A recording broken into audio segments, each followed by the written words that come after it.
L'Allemagne ne s'est-elle pas précipitée dans son choix de sortie du nucléaire? Curieusement, le mouvement écologiste s'est plus focalisé sur le nucléaire que sur le charbon, alors que l'on compte plus de 500 000 décès prématurés en Europe à cause de la pollution de l'air. Donc la question du charbon, elle est aussi importante, mais ce mouvement s'est centré sur le nucléaire.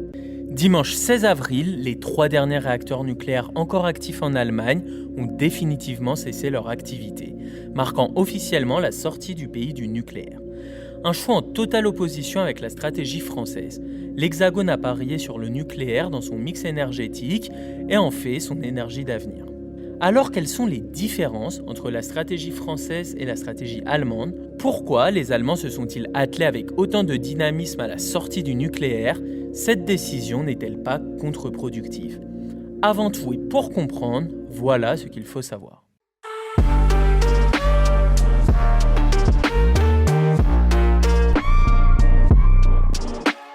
La crise écologique, comme l'instabilité internationale, oblige les différents États à revoir leurs sources d'alimentation en électricité.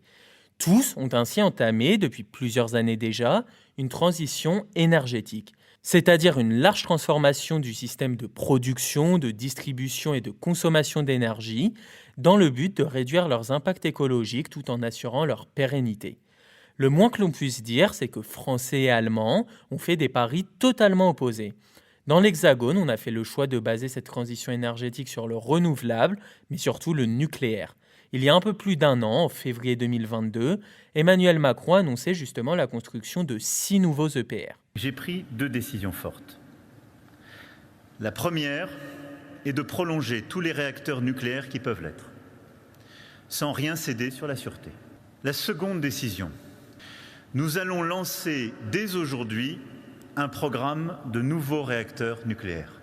Je souhaite que 6 EPR2 soient construits et que nous lancions les études sur la construction de 8 EPR2 additionnels.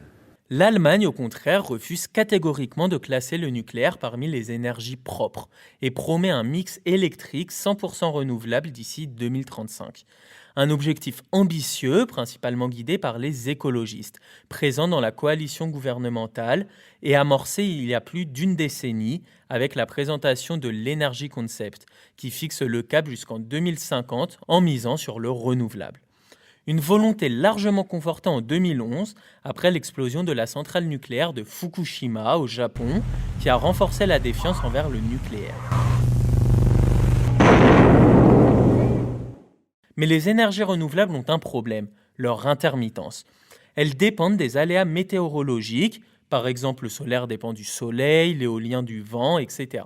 Ainsi, depuis l'Hexagone, cette stratégie est jugée déraisonnable et l'Allemagne est régulièrement accusée d'ouvrir de nouvelles centrales à charbon pour compenser la fermeture des centrales nucléaires.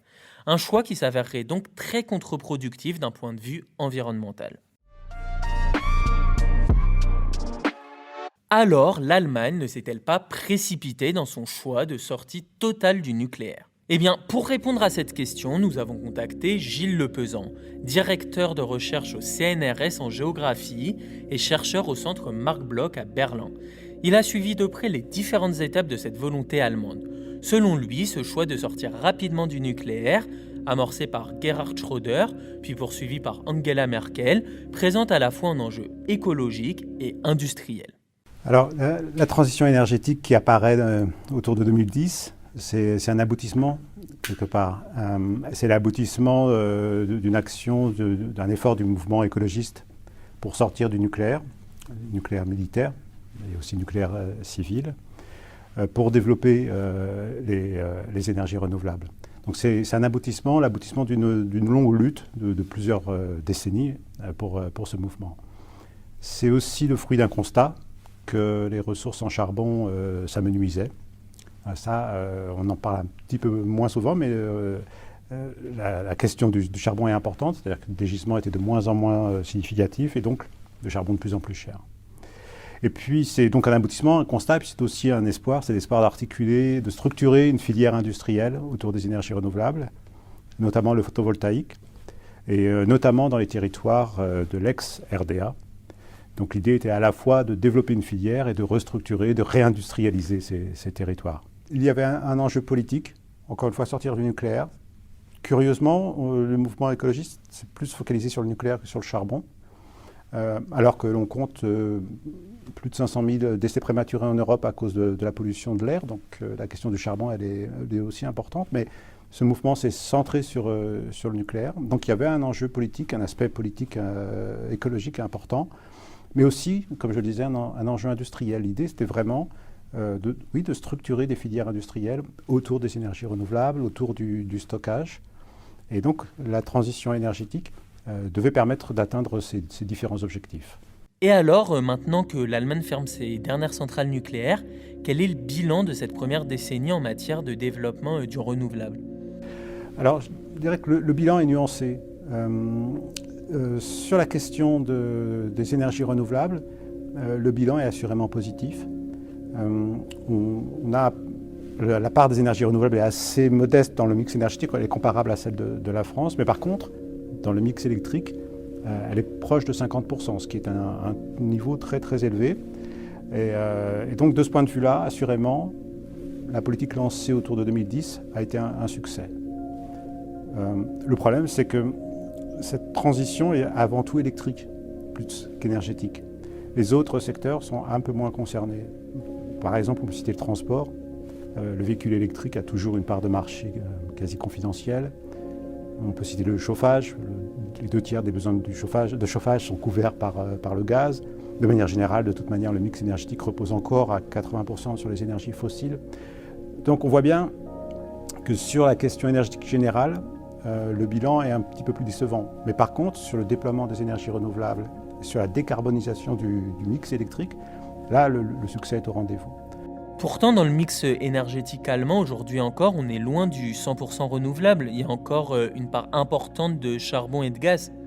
Alors, à vrai dire, quand on regarde toutes les décisions qui ont été prises ces dernières années, on a le sentiment d'une ambition qui ne cesse d'être rehaussée. Quand Merkel a quitté le gouvernement, l'objectif c'était d'atteindre à peu près 60% d'énergie renouvelable dans le mix électrique, pas énergétique, mais électrique, d'ici à 2030. La coalition actuelle est arrivée au pouvoir, nouvel objectif, 80%. L'invasion russe de l'Ukraine a provoqué un choc, pour toutes les raisons que nous connaissons, bien sûr, liées au gaz. Et le gouvernement a décidé d'accélérer la transition, d'arriver à un mix électrique à 100%. Fondé sur les énergies renouvelables d'ici à 2035. Donc là, c'est extraordinairement ambitieux. Pour ce qui est du gaz, effectivement, la crise qui s'est produite à partir de 2022 a été un choc considérable parce que le modèle allemand reposait, entre autres, de manière provisoire, en tous les cas, sur le gaz. L'idée était qu'on abandonne le nucléaire, on sort progressivement du charbon, et ce qui fait le lien jusqu'à la période où on aura principalement des énergies renouvelables, c'est le gaz. Donc forcément, la crise qui s'est produite a eu un effet dévastateur. Donc la part du gaz se réduit, en tout cas les importations de gaz se réduisent, la demande en gaz s'est réduite l'année passée, mais ce sera très difficile de cesser de dépendre du gaz.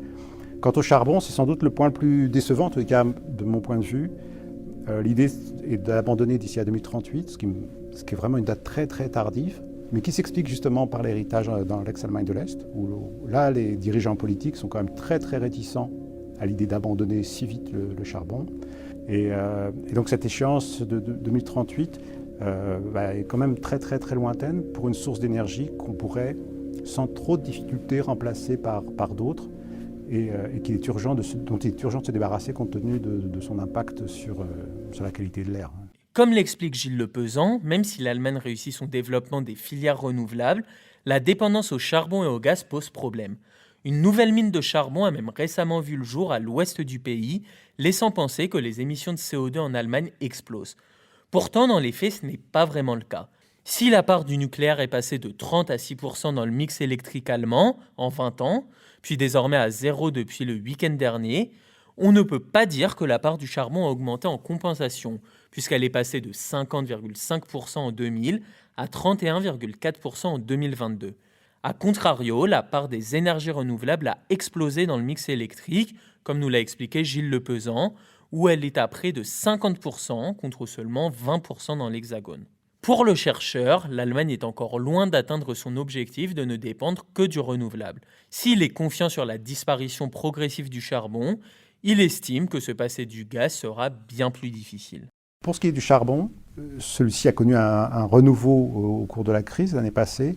Je ne pense pas que ce soit un renouveau durable, c'est-à-dire que du fait que les gisements s'épuisent, du fait que nous avons un marché carbone en Europe maintenant qui rehausse le prix du charbon, du fait que le prix du gaz va revenir à des niveaux, est déjà revenu en partie à des niveaux normaux, fait que le renouveau du charbon est probablement temporaire. Donc la fin du charbon, même si elle intervient de manière très progressive, trop progressive, à mon sens, elle est inéluctable. Pour le reste, pour ce qui est du gaz, force est de constater qu'il est compliqué pour l'Allemagne aujourd'hui de se défaire totalement du gaz. Et ce qui va se produire, bien sûr, ce sont des approvisionnements en provenance du Qatar, en provenance d'autres pays fournisseurs. La question étant de savoir ce qui va se passer avec la Russie. Mais là, il est trop tôt pour en parler. Est-ce qu'on peut imaginer un jour l'interdépendance avec la Russie se refaire, se reconstituer? Ça me semble peu probable pour des raisons à la fois économiques, politiques et éthiques.